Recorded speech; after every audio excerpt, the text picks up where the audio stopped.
नमस्कार साथियों, स्वागत है आपका अपने YouTube चैनल दातार क्लासेज में। मई 2023 की इंटरनेशनल क्रोनोलॉजी की सीरीज का ये है सेकंड पार्ट। आज के वीडियो में हम डिस्कस करेंगे अंतर्राष्ट्रीय परिदृश्य। इसमें जो मुख्य न्यूज़ रहेगी वो रहेगी विश्व विकास रिपोर्ट 2023। ठीक है, इसमें इसको वर्ल्ड बैंक ने जारी किया है, इसके बारे में डिस्कस करेंगे अपन। नेक्स्ट है भारत की G20 अध्यक्षता के दौरान 100वीं बैठक अभी आयोजित हुई है और ये वाराणसी के अंदर आयोजित हुए हैं, इसके बारे में डिस्कस करेंगे। तीसरा है वित्त मंत्री निर्मला सीतारमन का अमेरिकी दौरा। चौथा है भारत को संयुक्त राष्ट्र सांख्यिकी आयोग और अन्य प्रमुख जो है संयुक्त राष्ट्र सहायक निकायों के लिए सदस्य चुना गया है। तो भारत को चुना गया है सदस्य संयुक्त राष्ट्र सांख्यिकी आयोग का, और इसके साथ ही दो अन्य जो सहायक निकाय है, ठीक है, संयुक्त राष्ट्र की, उनके लिए सदस्य चुना गया है। इसके बाद में है फिनलैंड जो है ये नाटो का 31वां सदस्य बन गया है। इसके बाद में है कि इटली में जो है अंग्रेजी के इस्तेमाल पर प्रतिबंध के लिए एक कानून लाया गया है। और मुख्य खबर रहेगी हमारी वैश्विक सैन्य व्यय पर सिपरी की एक रिपोर्ट। ठीक है, वैश्विक में जो सेना पर व्यय किया जा रहा है तो सिपरी की रिपोर्ट आई है, उसके बारे में डिस्कस करेंगे। तो पहली जो है न्यूज़ है वैश्विक विश्व विकास रिपोर्ट 2023। तो ये किसने जारी की है? वर्ल्ड बैंक ने जारी की है, इसको किया है। और ये जो रिपोर्ट आई है वो आई है रिफ्यूजियों के ऊपर। तो माइग्रेंट्स, रिफ्यूजीज एंड सोसाइटीज़, इसका नाम है विश्व वर्ल्ड रिपोर्ट 2023 प्रवासी, शरणार्थी और समाज। ठीक है, तो इस रिपोर्ट के अंदर क्या किया गया है कि जो प्रवासी रहते हैं, जो एक अपने देश को छोड़कर दूसरे देश के अंदर रहते हैं, इनको 4 भागों में डिवाइड किया है इन्होंने।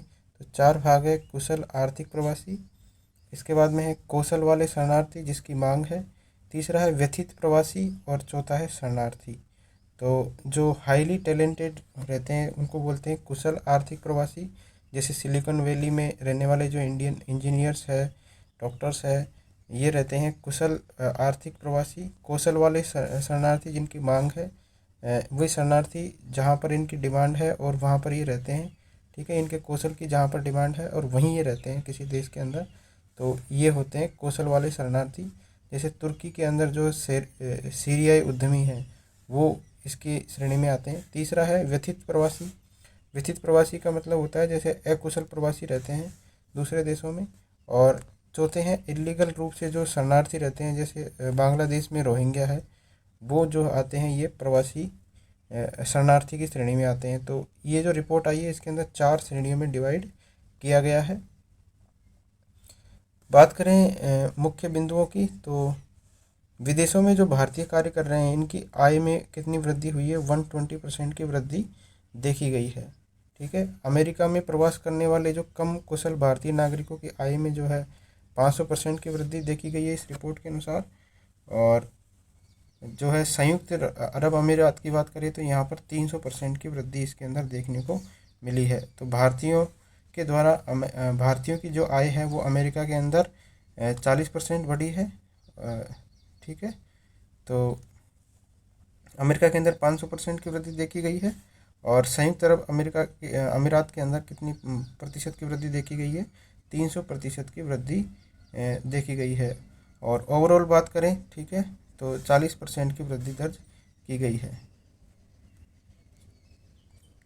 तो विश्व भर के अंदर 184 मिलियन है लोग, लोगों के पास है उस देश की नागरिकता नहीं है। तो ऐसे कितने लोग हैं? 184 मिलियन लोग हैं जिनके पास अपने देश की नागरिकता नहीं है। ठीक है, तो जहाँ भी रहते हैं। जनसंख्या का कितना है? ये 2.3% लोग हैं जो अभी भी जो है दूसरे देशों में रहते हैं अपने देश को छोड़कर। और इसके अंदर ये जो जनसंख्या हम बता रहे हैं इसके अंदर 37 मिलियन शरणार्थी भी शामिल है। तो प्रवासी गलियारों के रूप में जहाँ पर मुख्य रूप से लोग रहते हैं दूसरे देशों में, मतलब जिन देशों में बाहर के लोग रहते हैं, तो मुख्य रूप से मैक्सिको अमेरिका के अंदर रहते हैं, चीन अमेरिका के अंदर रहते हैं, फिलीपींस अमेरिका, कजाकिस्तान रूस, भारत संयुक्त राज्य अमेरिका, भारत बांग्लादेश और भारत खाड़ी सहयोग परिषद। ठीक है, तो इनको जो है शीर्ष प्रवासी गलियारों के रूप में गिना जाता है। ये जो रिपोर्ट आई है जो वर्ल्ड रिपोर्ट ने पेश की है, इसका नाम है विश्व वर्ल्ड रिपोर्ट 2023 प्रवासी, शरणार्थी और समाज। इसके अंदर एक जो है फ्रेमवर्क यूज किया गया है, उसका नाम है मैच मोटिव फ्रेमवर्क। क्या नाम है इस फ्रेमवर्क का? नाम मैच मोटिव फ्रेमवर्क। मैच का मतलब होता है कि जो आपका कौशल है, ठीक है, उसकी आवश्यकताओं से कितनी अच्छी तरह मेल खाती है। कहीं पर आपको आपके जो कौशल की ज़रूरत है और आप में जो स्किल है तो वो कितना मैच खाता है। और दूसरा है मोटिव शब्द। तो मोटिव जो है जिसके तहत एक व्यक्ति जो है अवसर की तलाश के अंदर आगे बढ़ता है, वो होता है मोटिव। ठीक है, किसी भी जॉब को करने का क्या मोटिव है। तो मैच मोटिव जो है इसकी जो है फ्रेमवर्क के रूप में चर्चा की गई है। प्रवासी की बात करें तो प्रवासी वे होते हैं जो अपने देश को छोड़कर जो है दूसरे देश के अंदर निवास करते हैं, ठीक है, और वहाँ के नागरिक नहीं कहलाते, मतलब उनके पास जिस देश में रहते हैं वहाँ की नागरिकता नहीं होती। नेक्स्ट न्यूज़ है, भारत की G20 अध्यक्षता के दौरान 100वीं बैठक जो है ये आयोजित की गई है। अभी आपको पता होगा कि भारत जो है G20 की अध्यक्षता कर रहा है, तो इसके अंदर भारत इसकी 100वीं बैठक जो है ये आयोजित की गई है, इम्पोर्टेंट है, वाराणसी के अंदर। तो ये आयोजित की गई 17 अप्रैल 2023 को। 100वीं बैठक कहाँ पर आयोजित की गई है? वाराणसी शहर में। इसका जो थीम है वो है वसुदेव कुटुंबकम। और इस बैठक के अंदर अब तक, ठीक है, 28 राज्यों और केंद्र शासित प्रदेशों को कवर करते हुए 41 शहरों के अंदर G20 की 100 बैठकें आयोजित की जा चुकी है। तो 100 बैठक जो हुई है उसने कितने शहरों को कवर कर लिया है? 41 शहरों को कवर कर लिया है। इसके अलावा भी तीन बैठक और हुई है। गोवा के अंदर संयुक्त स्वास्थ्य कार्य समूह की दूसरी बैठक आयोजित हुई है। हैदराबाद में दूसरे डिजिटल इकोनॉमी वर्किंग ग्रुप की, और शिलोंग के अंदर जो है ये हुई है space economy leaders precursor meeting भी आयोजित हुई है। ठीक है, तो ये इंपॉर्टेंट नहीं है, आपको ध्यान रखना है कि 100वीं बैठक कहाँ पर आयोजित हुई G20 की, तो ये आयोजित हुई है वाराणसी शहर के अंदर। तो एक महर्षि पहल के बारे में डिस्कस कर लेते हैं। तो इस बैठक के अंदर जो महर्षि पहल जो है इसका फुल फॉर्म है millets and other ancient grains international research initiative. इसको शामिल किया गया है महर्षि पहल के अंदर। ठीक है, तो महर्षि पहल यानी बाजरा और अन्य प्राचीन अनाज अंतर्राष्ट्रीय अनुसंधान पहल है, इसको हिंदी में कहेंगे, और इंग्लिश में कहेंगे millets and other ancient grains international research initiative. ठीक है, इसके तहत क्या है कि अंतर्राष्ट्रीय पहल जो है बाजरा वर्ष में इंटरनेशनल मिलेट्स ईयर मना रहे हैं हम 2023 को। तो इसके अंतर्राष्ट्रीय वर्ष के साथ कृषि जैव विविधता, खाद्य सुरक्षा और पोषण के संबंध में अनुसंधान और जागरूकता पर ये जो है ध्यान केंद्रित करेगी। ये जो महर्षि पहल है वो किस पर ध्यान केंद्रित करेगी? कृषि जैव विविधता, खाद्य सुरक्षा और पोषण के संबंध में रिसर्च जो है और जागरूकता अवेयरनेस पर ध्यान केंद्रित करेगी। ठीक है, तो भारत को जो ये अध्यक्षता सौंपी गई थी वो कब सौंपी गई थी G20 की? तो ये सौंपी गई थी 16 नवंबर 2022 को बाली शिखर सम्मेलन के अंदर भारत को ये अध्यक्षता सौंपी गई थी। और भारत की वर्ष भर चलने वाली G20 अध्यक्षता जो है 1 दिसंबर 2022 को शुरू होकर कब तक जारी रहेगी? 30 नवंबर 2023 तक ये जारी रहेगी। ठीक है, कब से स्टार्ट हुई है? ये सौंपी गई थी 16 नवंबर 2022 को, स्टार्ट हुई है 1 दिसंबर 2022 से, और ये जारी रहेगी 30 नवंबर 2023 तक। ठीक है, और इसकी जो प्रेसिडेंसी थीम है वो है वसुधैव कुटुंबकम, यानी कि one earth one family one future. ठीक है, ये थीम भी याद रख लीजिए, वसुधैव कुटुंबकम, इसका अर्थ है वन अर्थ वन फैमिली और वन फ्यूचर। G20 के शेरपा की बात करें तो ये है अमिताभ कांत। इसके अंदर जो सदस्य देश है वो है 20 सदस्य देश। G20 के अंदर कौन कौन से देश है? तो भारत के अलावा 19 देश है। वो है अर्जेंटीना, ऑस्ट्रेलिया, ब्राज़ील, कनाडा, चीन, France, Germany, Bharat, Indonesia, Italy, Japan, Korea गणराज्य, मेक्सिको, रूस, सऊदी अरब, इसके बाद में है दक्षिण अफ्रीका, और जो है दक्षिण अफ्रीका के अलावा तुर्की, यूनाइटेड किंगडम, संयुक्त राज्य अमेरिका, ये तो 19 देश है, और एक है यूरोपीय संघ। ठीक है, तो 19 प्लस एक यूरोपीय यूनियन, ये मिला के क्या हो जाते हैं? G20 देश। नेक्स्ट है, वित्त मंत्री निर्मला सीतारमन ने अमेरिका का दौरा किया है, और ये जो है एक सप्ताह के आधिकारिक दौरे पर ये अमेरिका पहुंची, और इन्होंने जो है महत्वपूर्ण बैठकों में भाग लिया है। और इन्होंने जो एक महत्वपूर्ण बैठक है वो है विश्व बैंक समूह और अंतर्राष्ट्रीय मुद्रा कोष की ओर से आयोजित हुई थी एक स्प्रिंग मीटिंग 2023। इसके अंदर इन्होंने भाग लिया है। बात करें सीतारमण और भारतीय रिजर्व बैंक के गवर्नर है शक्तिकांत दास। इनको जो है दूसरी G20 FMCBG बैठक जो है finance minister and central bank governor meeting, इसकी संयुक्त रूप से जो है अध्यक्षता की गई। तो सीतारमण जी और भारतीय रिजर्व बैंक के गवर्नर है संयुक्त शक्तिकांत दास, इन्होंने FMCBG की बैठक की अध्यक्षता की है संयुक्त रूप से। भारत जो है अंतर्राष्ट्रीय मुद्रा कोष और विश्व बैंक के द्वारा ग्लोबल सॉवरेन डेट राउंडेबल की बैठक जो है इसकी सह अध्यक्षता भारत के द्वारा की गई है। 14 अप्रैल 2023 को इन्होंने जो है क्रिप्टो संपत्ति के मैक्रो वित्तीय निहितार्थ पर आयोजित उच्च स्तरीय सेमिनार में भी भाग लिया है। ठीक है, तो अमेरिका की अपनी आधिकारिक यात्रा के दौरान वित्त मंत्री जी है जो इन्होंने मेरीलैंड के ग्रीन बेल्ट के अंदर नासा के गोडार्ड स्पेस फ्लाइट सेंटर का भी दौरा किया इन्होंने नासा के अंदर, और उन्होंने Nancy grace Roman space telescope का भी दौरा किया है। तो नैन्सी ग्रेस इनको जाना जाता है, नैन्सी को डॉक्टर नैन्सी है, हबल स्पेस टेलीस्कोप की माँ के रूप में इनको जाना जाता है। ठीक है, तो ये इन्होंने अमेरिका का दौरा किया है। इनमें महत्वपूर्ण मीटिंग याद रख लीजिए, एक मीटिंग है इसके अंदर स्प्रिंग मीटिंग 2023, ये जो है विश्व बैंक समूह और IMF की ओर से आयोजित की गई है।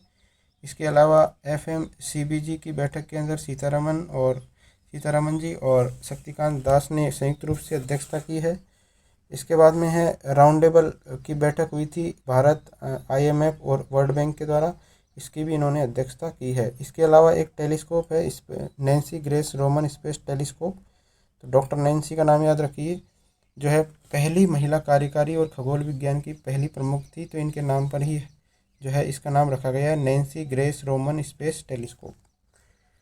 नेक्स्ट, भारत को संयुक्त राष्ट्र सांख्यिकी आयोग और अन्य प्रमुख संयुक्त राष्ट्र सहायक निकायों के लिए सदस्य चुना गया है अन्य देशों के साथ। ठीक है, तो भारत को संयुक्त रूप से चुना गया है, मतलब भारत भी है और इसके साथ अन्य देश भी है। तो तीन का नाम याद रखिए, एक है संयुक्त राष्ट्र सांख्यिकी आयोग का सदस्य चुना गया है भारत को, एक है मादक पदार्थ रोकथाम आयोग का अध्यक्ष चुना गया सदस्य चुना गया है, और तीसरा है संयुक्त राष्ट्र HIV एड्स कार्यक्रम समन्वय बोर्ड का सदस्य भी चुना गया है। तो इतना याद रख लीजिए कि भारत को जो है अन्य देशों के साथ जो है ये तीन जो है निकायों का जो है सदस्य चुना गया है। ये है संयुक्त राष्ट्र की सहायक निकाय। नेक्स्ट है फिनलैंड जो है नाटो का 31वां सदस्य बन गया है। ठीक है, इससे पहले कितने थे, 30, और फिनलैंड बन गया है 31वां सदस्य देश। तो ये नाटो के महासचिव है जेम्स स्टोल्टेनबर्ग, इन्होंने इसकी घोषणा की है। 31वां सदस्य बन गया है फिनलैंड। तो नाटो की बात करें तो नाटो को जो है स्थापित किया गया था 1949 के अंदर, और ये एक अंतर सरकारी सैन्य गठबंधन है। उत्तर अमेरिका और यूरोपीय राष्ट्रों के बीच एक संगठित रक्षा संधि के रूप में इसको गठित किया गया था। गठबंधन के 12 तो संस्थापक सदस्य थे उस टाइम पे, जब इसकी स्थापना हुई उस टाइम पे थे 12 संस्थापक सदस्य। ये थे Belgium, Canada, Denmark, France, Iceland, Italy, Luxembourg, Netherland, Norway, पुर्तगाल, यूनाइटेड किंगडम और संयुक्त राज्य अमेरिका। और वर्तमान में जो देश हो गए हैं वो फिनलैंड को मिलाकर कितने हो गए हैं, 31 देश। नेक्स्ट है इटली के अंदर अंग्रेजी के इस्तेमाल पर प्रतिबंध के लिए एक कानून लाया गया है, और ये इटली के प्रधानमंत्री की बात करें तो ये है जियोर्जिया मेलोनी, और इन्होंने जो है कानून को पारित करते हुए अंग्रेजी के इस्तेमाल पर पूर्ण रूप से प्रतिबंध लगा दिया है। तो क्वेश्चन आ सकता है कि अंग्रेजी पर पूर्ण रूप से प्रतिबंध के लिए कानून कौन से देश के द्वारा लाया गया है, तो इटली के द्वारा लाया गया है। तो इटली ने जो है ओपन AI का चैटबॉट था उसको भी मार्च 2023 के अंदर प्रतिबंधित किया हुआ है। नेक्स्ट है वैश्विक सैन्य व्यय पर सिपरी की एक रिपोर्ट आई है, ये है लास्ट न्यूज़। तो सिपरी का फुल फॉर्म होता है Stockholm International Peace Research Institute. ठीक है, तो सबसे ज़्यादा जो व्यय किया है सिपरी के अनुसार 2023 के जो है 2022 में किया गया है। ठीक है, विश्व में जितने भी देश हैं उनके द्वारा सर्वाधिक सैन्य व्यय कब किया गया है, और 2022 के अंदर, और ये रिपोर्ट है 2023 की। ठीक है। तो 2000 इसका जो प्रमुख कारण है वो है रूस यूक्रेन युद्ध। ठीक है। सर्वकालिक जो है उच्च स्तर पर ये व्यय किया गया है। कितना व्यय है? 2240 अरब डॉलर व्यय किया गया है। ठीक है। तो 2021 की अपेक्षा 3.7% की इसमें बढ़ोतरी हुई है। ठीक है। यूरोप के रक्षा खर्च में 13% की भारी, यूरोप के अंदर बात करें तो 13% की भारी बढ़ोतरी हुई है, जो कि 30 वर्षों में सर्वाधिक है। सबसे ज़्यादा जो व्यय करता है वो करता है संयुक्त राज्य अमेरिका, इसके बाद में करता है चीन, उसके बाद में करता है रूस, और चौथे नंबर पे है हमारा भारत। तो 4 देश याद रखिए। पहले नंबर पे है संयुक्त राज्य अमेरिका, दूसरे पे चीन, तीसरे पे रूस और चौथे में भारत। तो ये कितना कितना व्यय करते हैं? तो अमेरिका की बात करें तो 2022 में इन्होंने 877 अरब डॉलर खर्च किया है, जो कि 39%, मतलब अमेरिका सबसे ज़्यादा व्यय करता है 39%। 100% में से 39% तो अमेरिका व्यय करता है। चीन का दूसरा स्थान है। ठीक है। चीन जो है दूसरे नंबर पे सबसे ज़्यादा व्यय करता है, तीसरे पे करता है रूस और चौथे पे करता है इंडिया। शॉर्ट्स में न्यूज़ डिस्कस कर लेते हैं। डॉक्टर जयशंकर के द्वारा लैटिन अमेरिकी दौरा किया गया है। लैटिन अमेरिकी और कैरेबियाई देशों का दौरा किया किन्होंने? डॉक्टर जयशंकर ने। और इसके अंदर देश आते हैं गुयाना, पनामा, कोलंबिया और डोमिनिकन गणराज्य। तो इन्होंने अपनी पहली यात्रा की है लैटिन अमेरिका के अंदर। तो इस दौरे के दौरान जो है इन्होंने कॉफकोर है, कैरिकॉम है और सीका, इनके समूह में भी शिरकत की। कॉफकोर का फुल फॉर्म है council of foreign and community relations. क्या है? Council on foreign and community relation. CARICOM का फुल फॉर्म है कैरिबियन कम्युनिटी। सीका जो है इसको स्पेनिश में बोलते हैं सिस्टेमा डे ला इंटीग्रेशन सेंट्रो अमेरिकेना, और इसको इंग्लिश में बोलते हैं central American integration system in English.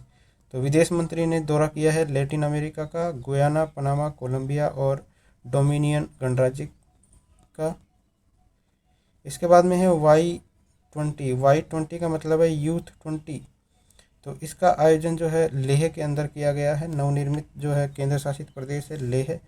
तो भारत की G20 की अध्यक्षता के अंदर यूथ 20 के अंदर क्या है कि वैश्विक मुद्दों पर जागरूकता के लिए युवाओं, ठीक है, युवाओं को भविष्य के नेताओं के रूप में कार्य करने के लिए ये प्रोत्साहित करता है Y20, यूथ 20।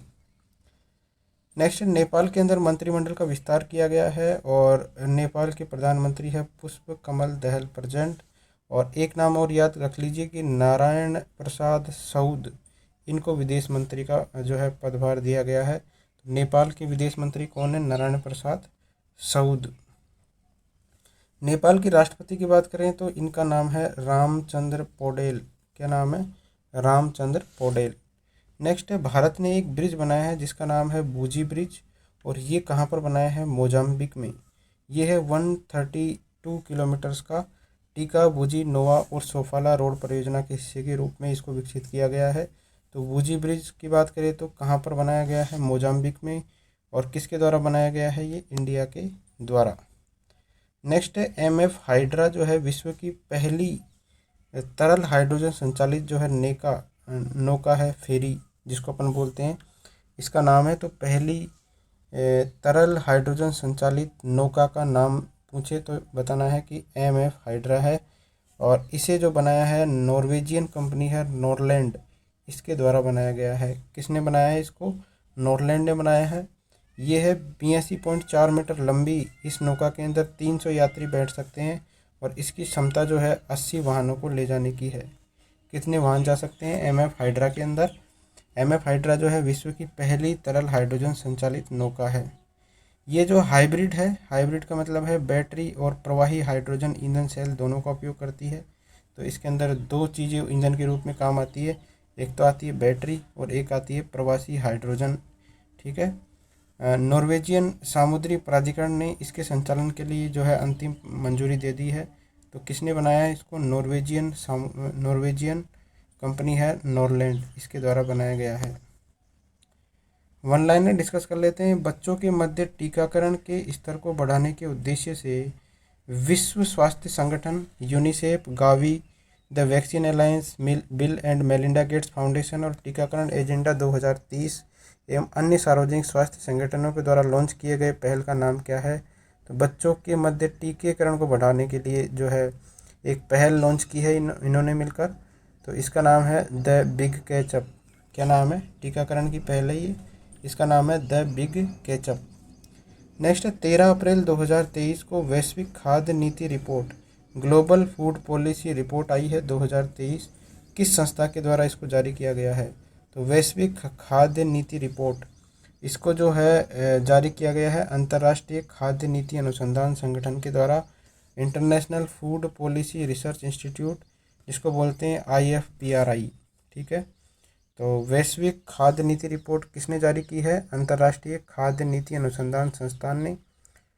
नेक्स्ट है यूरोप के सबसे शक्तिशाली परमाणु रिएक्टर है एल्किलू ओटो 3। इसने हाल ही में अपना नियमित ऊर्जा का उत्पादन किया है। तो यूरोप का है ये सबसे शक्तिशाली परमाणु रिएक्टर है, नाम है एल्किलू ओटो 3। 1600 मेगावाट की क्षमता का ये जो प्लांट है किस देश के अंदर स्थित है? ठीक है, तो ये इम्पोर्टेंट है क्योंकि ये यूरोप का सबसे शक्तिशाली परमाणु रिएक्टर है। ये जो है फिनलैंड के अंदर स्थित है, तो याद रख लीजिए फिनलैंड के अंदर स्थित है सबसे बड़ा जो है सबसे शक्तिशाली परमाणु रिएक्टर।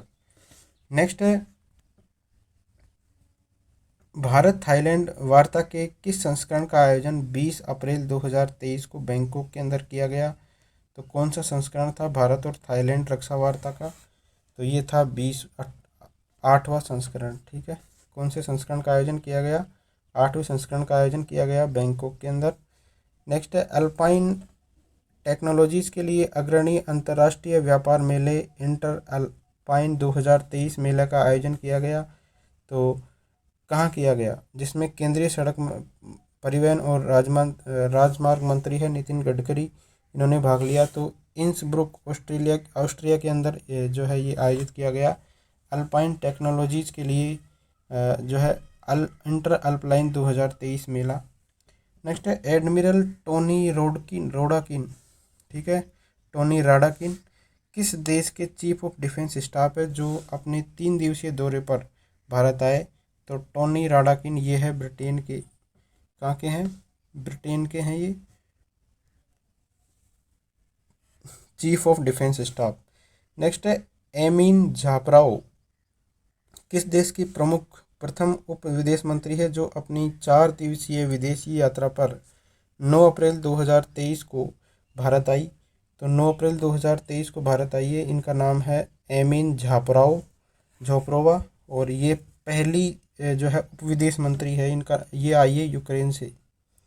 नेक्स्ट है संयुक्त राष्ट्र ने भारत की स्थायी प्रतिनिधि राजदूत रुचिरा कंबोज, इनको किन देशों के स्थायी प्रतिनिधियों के साथ मिलकर group of friends on science for action की शुरुआत 13 अप्रैल 2023 को की? तो बेल्जियम और दक्षिण अमेरिका के अंदर की। नेक्स्ट है विदेश मंत्री डॉक्टर एस जयशंकर पूर्वी अफ्रीका महाद्वीप के किन देशों की आधिकारिक यात्रा पर 10 से 15 अप्रैल को गए थे? तो एस जयशंकर गए थे युगांडा गणराज्य और मोजाम्बिक गणराज्य के अंदर। सोमालिया और हॉर्न ऑफ अफ्रीका में शांति और स्थिरता के लिए अपनी प्रतिबद्धता के क्रम में भारत ने ATMIS के समर्थन में संयुक्त राष्ट्र ट्रस्ट फंड को कितनी राशि का योगदान दिया है? तो भारत ने योगदान दिया है इस ट्रस्ट के अंदर $2 मिलियन अमेरिकी डॉलर का योगदान। नेक्स्ट है ऐसा पार्क जिन किस देश के विदेश मंत्री है? पार्क जिन नाम है इनका। तो कौन से देश के विदेश मंत्री है जो 2 दिवसीय आधिकारिक यात्रा पर 7 से 8 अप्रैल 2023 को भारत आए? तो कोरिया गणराज्य के हैं ये विदेश मंत्री जो 7-8 अप्रैल को भारत आए थे। नेक्स्ट भारत और भूटान ने अपनी सीमा पर किस स्थान पर पहली एकीकृत चेक पोस्ट स्थापित करने की योजना बनाई है? तो भारत और भूटान ने बनाई है ये, और ये है पहली एकीकृत चेक पोस्ट। तो ये जयगांव के पास बनाई गई है। भूटान नरेश का नाम बताना है जो अपनी 3 दिवसीय आधिकारिक यात्रा पर भारत आए।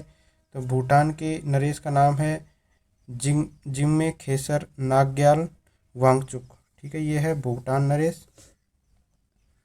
नेक्स्ट है अफ्रीका महाद्वीप के किस देश ने मुद्रा की मूल्य गिरावट के खिलाफ लड़ाई लड़ने के लिए सोने से बैकअप डिजिटल मुद्रा बनाने की योजना घोषित की है, जिसमें डिजिटल सोने के टोकन इलेक्ट्रॉनिक मनी के रूप में होंगे? तो जिम्बाब्वे ने की है ये, ठीक है। मुद्रा के मूल्य की गिरावट के खिलाफ लड़ाई लड़ने के लिए क्या किया है इन्होंने कि सोने से बैकअप डिजिटल मुद्रा लाने की योजना घोषित की है। इसमें क्या होगा, डिजिटल सोने के टोकन इलेक्ट्रॉनिक मनी के रूप में होंगे। नेक्स्ट है, किस अंतर्राष्ट्रीय इन्वेस्टमेंट बैंक ने अबू धाबी में पहला विदेशी कार्यालय खोलने के लिए अप्रैल 2023 में समझौता किया है? तो कौन सा इन्वेस्टमेंट बैंक है इंटरनेशनल लेवल का? तो एशियाई इंफ्रास्ट्रक्चर इन्वेस्टमेंट बैंक है, AIIB। इन्होंने जो है अबू धाबी के अंदर पहला विदेशी कार्यालय खोलने का समझौता किया है। ब्रिटिश प्रधानमंत्री है ऋषि सुनक। इन्होंने करीबी सहयोगी और देश के प्रधानमंत्री जिन्होंने 21 अप्रैल 2023 को अपने पद से त्यागपत्र दे दिया है, ठीक है। तो इनके करीबी सहयोगी है, तो इनका नाम है उदय तंबर, सॉरी डोमिनिक राब है इनका नाम, ठीक है। डोमिनिक राब ने क्या क्या कर दिया, अपने पद से त्यागपत्र दे दिया। हाल ही में न्यूयॉर्क सिटी में गठित जातीय न्याय सलाहकार मंडल के सदस्य के रूप में भारतीय मूल के किस CEO को शामिल किया गया है? तो भारतीय मूल के CEO है उदय तंबर, इनको शामिल किया गया है। बांग्लादेश के किस वरिष्ठ नेता ने देश के 22वें राष्ट्रपति के रूप में शपथ ग्रहण की? बांग्लादेश के राष्ट्रपति अब है मोहम्मद शहाबुद्दीन चुप्पू, ठीक है। क्या नाम है? मोहम्मद शहाबुद्दीन चुप्पू, ये होंगे बांग्लादेश के राष्ट्रपति। कौन से नंबर के? 22वें नंबर के। कौन सा देश विश्व का सबसे बड़ा नार्को स्टेट बन गया है जिसकी अधिकांश विदेशी मुद्रा आय कैप्टागान के उत्पादन और निर्यात से आती है? तो नार्को स्टेट विश्व का सबसे बड़ा है ये, तो ये बन गया है सीरिया। तो यहाँ पर जो विदेशी मुद्रा आती है वो किससे आती है? कैप्टागन के उत्पादन से। नेक्स्ट है, पश्चिमी अफ्रीकी देश घाना यूनिवर्सिटी ऑफ ऑक्सफोर्ड के वैज्ञानिकों के द्वारा विकसित एक उच्च दक्षता वाला मलेरिया टीका मंजूर करने वाला विश्व का पहला देश बन गया है। इस टीके का नाम बताना है। तो इस टीके का नाम है R21, ठीक है। मैट्रिक्स M है इसका नाम। तो इसको विकसित किया है पश्चिमी अफ्रीकी देश घाना यूनिवर्सिटी ऑफ ऑक्सफोर्ड के वैज्ञानिकों के द्वारा। और ये टीका किसका है? मलेरिया का। अमेरिका का कौन सा राज्य हिंदू फोबिया और हिंदू धर्म के विरोधियों की निंदा करने का एक प्रस्ताव पारित करने वाला पहला राज्य बन गया है? तो जॉर्जिया बन गया है। हिंदू फोबिया और हिंदू धर्म के विरोधियों की निंदा करने का प्रस्ताव पारित करने वाला। नेक्स्ट है, किस खाड़ी देश को कैबिनेट ने संघाई सहयोग संगठन में शामिल होने के फैसले को 29 मार्च 2023 को मंजूरी दी? तो संघाई सहयोग संगठन के अंदर शामिल होने के लिए सऊदी अरब को जो है मंजूरी दी गई है। ये है खाड़ी देश, ठीक है। तो ये थे international current affairs. Thank you friends.